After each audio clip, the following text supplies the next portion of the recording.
Okay, welcome back in. Just a little behind again on my hockey reviews. Unfortunately, with work, it's very hard to make this consistently day in and day out. So I do apologize for not being up to snuff. Three games on Wednesday. The Washington Capitals played host to the Nashville Predators. In the first period, Juuso Parssinen, I believe, would get his first goal of the year from Evangelista and Tomasito, making it 1-0 in favor of the Predators, 3 minutes and 12 seconds into the opening frame. Connor McMichael would score over a minute after that, tying the game up at 1. For Connor, that would be his 8th goal of the year from Matt Roy and Pierre-Luc Dubois. So heading into the second period, there were 2 goals, 1 apiece. In the second period, Alexei Protas would make it 2-1 in favor of the Capitals, getting his 5th goal of the season from Ovechkin and Dylan Strome, 15:03 of the second period. Steven Stamkos would tie the game up just 31 seconds after that, getting his 3rd goal of the year from Carrier and O'Reilly. So heading into the third period, we were all tied up at 2. In the third period, just the 1 goal to report, and that was from Alex Ovechkin. He got his 8th goal of the year from Strome and Ferrer for Havery, 10:25 of the third frame. So the Capitals would win this one by a score 3-2. An original six matchup took place in Chicago as the Blackhawks played host to the Detroit Red Wings. This is I know it's not as big as last year, but obviously Patrick Kane making his second return to Chicago after being traded away 2 years ago. Would he have an impact on this one? Well, check it out. So the first period, Alex DeBrincat would make it 1-0 in favor of Detroit, getting his 6th goal of the year, assisted by Dylan Larkin.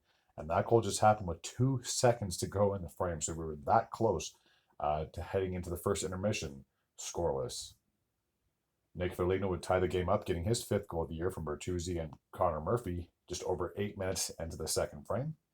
Speaking of Dylan Larkin, he'd get on the goal scorer sheet himself, assisted by DeBrincat, so they both had 2 points respectively, getting his 8th goal of the year, 12:27 of the second period. So the Red Wings had a 2-1 lead heading into the third.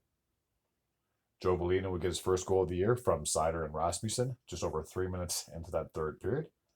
The Blackhawks would pull their goalie. Unfortunately, it did not pan out as Andrew Kopp would get the empty netter, his 5th of the season, assisted by Raymond and Edvinsson. So there was no points for Patrick Kane on the night, but I'm sure he would take a win over lighting up his former team. And the last game took place in Edmonton as the Oilers played host to the Vegas Golden Knights. In the first period, Jack Eichel would score, getting his 4th goal of the year from Theodore and Barbashev, 16:05 of the first. So it was 1-0 for Vegas heading into the first intermission. In the second period, Brett Kulak would tie the game up, getting his 3rd goal of the year from Nurse and Brown, 12:18 of the second frame. Zach Hyman would make it 2-1, getting his 3rd goal of the year unassisted with just over 4 minutes to go. So the Oilers got 2 goals in the second. They had a 2-1 lead heading into the third. Just over halfway through that third period, Noah Hannafin would tie the game up, getting a power play goal, his 2nd of the season from Carlson and Jack Eichel. He would strike again with just under 50 seconds to go, getting his 2nd goal of the game, his 3rd of the season from Barbashev and Holtz. So the Golden Knights had a late lead, and then Mark Stone would add an empty netter, getting his 6th goal of the year from Eichel and Barbashev with 5 seconds to go. So the Vegas Golden Knights got 3 goals in the third period, and they would win this contest by a final score of 4-2.